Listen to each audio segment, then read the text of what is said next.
An engineering company that quietly decided to be run like a bank. On January 5, 2024, Alaska Airlines Flight 1282, a Boeing 737 MAX 9, climbed out of Portland, Oregon into the evening sky. About 6 minutes after takeoff, near 16,000 feet, there was a loud bang, and a panel the size of a refrigerator tore away from the side of the plane.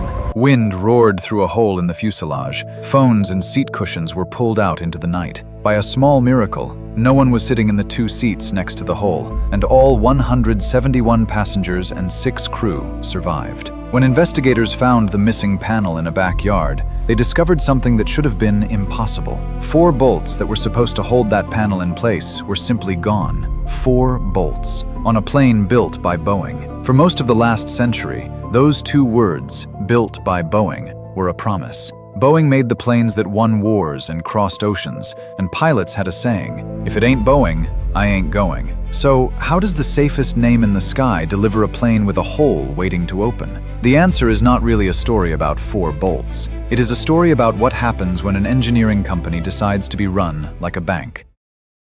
Chapter 1. When Boeing meant trust. For most of a century, Boeing was not just a company, but the gold standard of American engineering. To understand how strange that hole really was, you have to understand how high Boeing once stood. Boeing was founded in Seattle in 1916 by a lumber businessman named William Boeing, in a city of rain and water and wood. From the very start, the company was built around a single obsession: building flying machines that did not fall out of the sky. For decades, that obsession defined everything about it. Boeing built the B-17 Flying Fortress and the B-29 Super Fortress, bombers that helped win the Second World War. It built the 707, the jetliner that pulled long-distance travel into the jet age and turned an ocean crossing from a matter of days into a matter of hours. In 1968, it rolled out the 747, the jumbo jet, a machine with a tail as tall as a 6-story building and a hump on its back that became the most recognizable airplane on Earth. It first took to the air the following year.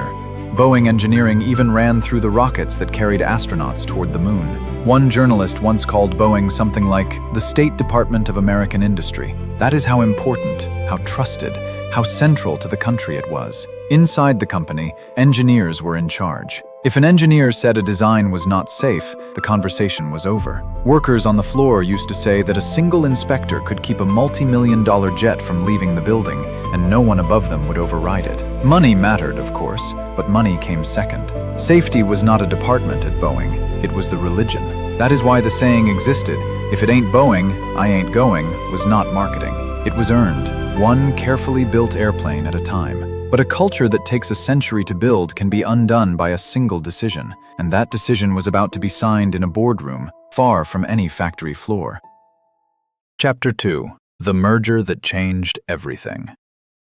The first crack did not come from a rival or a crash, but from a merger that flipped the company inside out. When people look for the moment Boeing started to fall, they expect to find a crash, but the first crack came years before any plane went down, and it came from a spreadsheet, not a cockpit. In 1997, Boeing merged with a struggling rival, McDonnell Douglas. On paper, Boeing was the winner. It was bigger, healthier, and it was Boeing doing the buying. But something strange happened after the deal closed. Although Boeing did the buying, it was the McDonnell Douglas executives, schooled in cost-cutting and financial targets, who rose to the top of the combined company. One of them, Harry Stonecipher, would become Boeing's chief executive within a few years. Critics later called it a reverse takeover, and an old insider joke caught the feeling exactly. McDonnell Douglas had bought Boeing with Boeing's own money, and the new leadership did not hide what it was doing. Stonecipher later said the culture change was deliberate. Boeing, he argued, should be run like a business, rather than like a great engineering firm, as if those were 2 different things. Then came the move that said everything. In 2001, Boeing moved its headquarters from Seattle, where the planes were actually built, to Chicago, almost 2,000 miles away. The people making the biggest decisions were now physically separated from the people bending the metal. In 2022, the headquarters moved again, this time to Arlington, Virginia, just beside Washington. Boeing said the new spot put it closer to customers and stakeholders. The pattern underneath was simpler. Each move carried the head of the company a little farther from any factory floor. The year to remember is 1997. That was the moment Boeing stopped being an engineering company that made money and slowly became a money company that happened to make planes. And once that switch flips, the planes are the first thing to suffer. Chapter 3: Shareholders over airplanes. Once financial metrics ruled every decision, the company chose shareholders over the airplane again and again. With the spreadsheet now in charge, a new logic took over every important choice. The mission was no longer to build the best airplane, it was to deliver the best returns to shareholders. You can see it in where the money went. Instead of spending its cash to design an all-new airplane, Boeing handed enormous sums straight back to investors. By one widely cited estimate, Boeing returned about $68 billion to shareholders through buybacks and dividends after 2010. To feel how large that is, industry estimates put the cost of designing an all-new airplane from a blank sheet at around $15 billion or more. By that rough measure, Boeing returned to its shareholders several times what a brand new plane would have cost, and built none of them. A stock buyback means a company spends its cash buying back its own shares, which hands money to shareholders and lifts the per-share numbers that Wall Street watches. It rewards investors today, it builds nothing for tomorrow. This choice had a direct, physical result. Airbus had launched a re-engined, fuel-sipping jet called the A320neo, and Boeing needed an answer. The responsible answer was an all-new plane, but a new plane costs tens of billions and takes years, so Boeing chose the cheap, fast option instead. It took the 737, a design first flown in the 1960s, and re-engined it one more time, hanging larger, heavier engines higher and further forward than the original airframe was ever built to carry. Those engines changed how the plane behaved, giving it a tendency to pitch its nose up. Rather than redesign the jet honestly,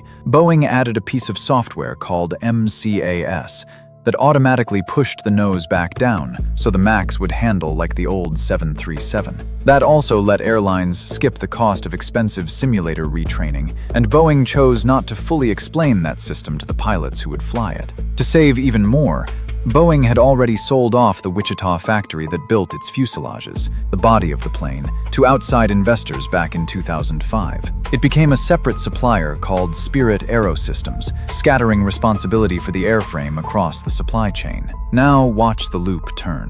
Money went to shareholders instead of a new plane. With no new plane, Boeing stretched an old one. Stretching it created a flaw, which was hidden with software to dodge retraining costs. Cost and schedule pressure thinned out the people who check the work, and when problems appeared, a culture built on financial targets was very good at looking away. Each link was profitable. Together, they were a countdown. Chapter 4: When the bill came due. The hidden costs came due all at once, and they were paid in human lives. For a while, the strategy looked brilliant. Boeing called the 737 MAX the fastest-selling airplane in its history, and its stock soared. The bill for all those skipped steps simply had not arrived yet. Then it did, all at once. On October 29, 2018, a nearly new MAX 8 flown by Lion Air dove into the Java Sea minutes after takeoff from Jakarta, killing all 189 people aboard. On March 10, 2019, a second MAX 8, flown by Ethiopian Airlines, went down 6 minutes after takeoff, killing all 157 aboard. Both were traced back to that same software.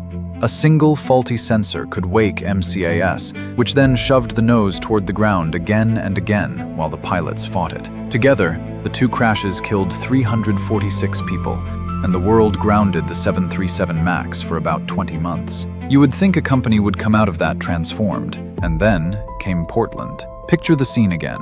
A 737 MAX 9, just 3 months old, climbing through the dark near 16,000 feet over Oregon on January 5, 2024, when the side of the airplane simply leaves. No crash was needed this time to show the rot. In 2025, the National Transportation Safety Board found the cause, and it pointed not at one careless worker, but at Boeing itself, at training and oversight that had quietly broken down. During a repair at Boeing's own factory, 4 bolts had been removed and never put back. With nothing holding it, the door plug had crept upward over the 154 flights that followed until it finally tore free. The bolts were missing because, somewhere upstream, so was the culture that would once have caught it. And here is where this reaches you, in seat 14C. The next time you book a flight, you might do something travelers never used to do. You might check what kind of plane you are flying on and feel a small knot when you see those 3 letters, MAX. A decision made in a boardroom in 1997 about spreadsheets and shareholders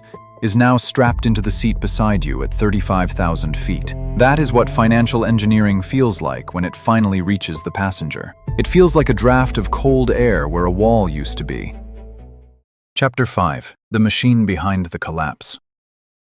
The force that hollowed out Boeing is the same one reshaping companies across the country right now. It is tempting to end this by blaming a few greedy executives, and some of them earned that blame. But before we do, let us be fair, because fairness makes the real lesson sharper. Boeing is still one half of a duopoly that, together with Airbus, builds nearly every large passenger jet in the sky, and China's Comac has only just begun to chip at that lead. Flying remains, mile for mile, far safer than driving, and safer today than it was a generation ago. And through 2025 and into 2026, Boeing was showing real signs of recovery, tightening its quality checks under new leadership, and slowly raising production under close regulator supervision. The regulators themselves still call the turnaround unfinished. A wounded giant is not the same as a dead one, but that fairness has a hard limit. Boeing's failures were not bad luck, and they were not only about 4 bolts. Each disaster had its own chain, flawed software and a rushed certification in the 2 crashes,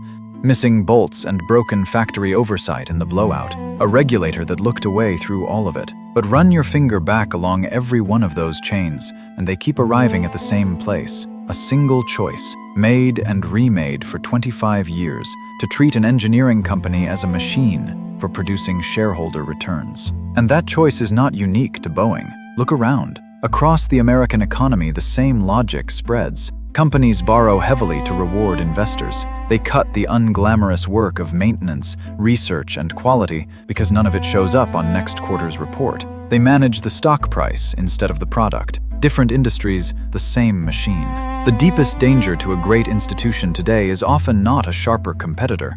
It is an owner who has quietly decided that the number on the spreadsheet matters more than the thing the company actually makes. Boeing was not destroyed by Airbus. It was hollowed out by its own balance sheet. That is the warning. A country can coast on the reputation its engineers built for a very long time, but eventually, someone still has to install the bolts. And if no one is left who believes that is the most important job in the building, the hole opens anyway, sooner or later, somewhere over Oregon.